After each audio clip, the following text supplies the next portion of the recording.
ಯಥಾ ಹಿ ಏಕೇನ ಚಕ್ರೇಣ ನ ರಥಸ್ಯ ಗತಿರ್ಭವೇತ್ ಏವಂ ಪುರುಷಕಾರೇಣ ವಿನಾ ದೈವಂ ನ ಸಿದ್ಧ್ಯತಿ. ಒಂದು ಚಕ್ರದಿಂದ ರಥವು ಸಾಗಲಾರದು.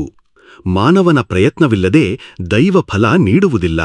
ಹಾಗೆಯೇ ಬರೀ ಮಾನವನ ಪ್ರಯತ್ನವಿದ್ದು ದೇವರ ಇಚ್ಛೆಯಿಲ್ಲದಿದ್ದರೆ ರಥವು ಸಾಗಲಾರದು.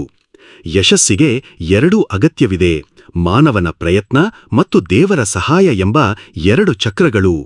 ಸುಭಾಷಿತದ ಮುಂದೆ ಶಾಸ್ತ್ರರೀತ್ಯ ಮಾನವನ ಮಹಾಪ್ರಯತ್ನ, ಹರಿ ಇಚ್ಛೆ, ಜೀವನ ಸ್ವರೂಪದಿಂದ ಒಂದು ಕೆಲಸ ಫಲಕಾರಿಯಾಗುತ್ತದೆ ಎಂದು ಆಚಾರ್ಯರು ಮಹಾಭಾರತ ತಾತ್ಪರ್ಯ ನಿರ್ಣಯದಲ್ಲಿ ತಿಳಿಸಿದ್ದಾರೆ. ಇದರಲ್ಲಿ ಯಾವುದು ಒಂದು ಇಲ್ಲದಿದ್ದರೂ ಕೆಲಸವು ಫಲಕಾರಿಯಾಗದು.